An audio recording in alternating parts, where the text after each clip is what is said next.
பரலோக மன்னா, ஜூன் 3ஆம் தேதி, 19ஆம் சங்கீதம் 1ஆம் வசனம் முதல் 3ஆம் வசனம் வரை. வானங்கள் தேவனுடைய மகிமையை வெளிப்படுத்துகிறது.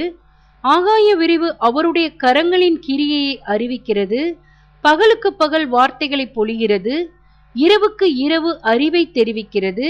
அவைகளுக்கு பேச்சும் இல்லை, வார்த்தையும் இல்லை, அவைகளின் சத்தம் கேட்கப்படுவதும் இல்லை. வசனங்களுக்குரிய விளக்கம். பகலிலும் இரவிலும் வானத்தில் மிக நேர்த்தியாக காட்சியளிக்கும் பகட்டான ஆரவாரங்கள் நம் இருதயங்களில் சிருஷ்டிகரை புகழ்ந்து கொண்டாடும்படியாக தூண்டி, நம் வாயினால் பரிசுத்தத்துடன் அவரை தொழுது கொள்ள தூண்டுகிறது. தேவ கட்டளைக்கு பூரண கீழ்ப்படிதலை காண்பித்து அமைதலுடன் வானத்திலிருந்து தங்கள் ஒளியை ஆசீர்வாதத்துடன் ஒளிரச் செய்வது, நம் மனதில் ஆழமாக பதிய செய்து முழுமையான பாடங்களை கற்பிப்பதாக இருக்கிறது.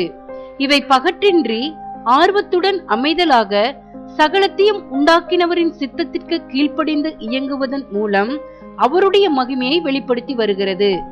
அவற்றை சிருஷ்டித்தவர் தவறே நிகழாதபடி ஞானியாகவும் நன்மையால் நிறைந்தவருமாய் இருக்கிறார்.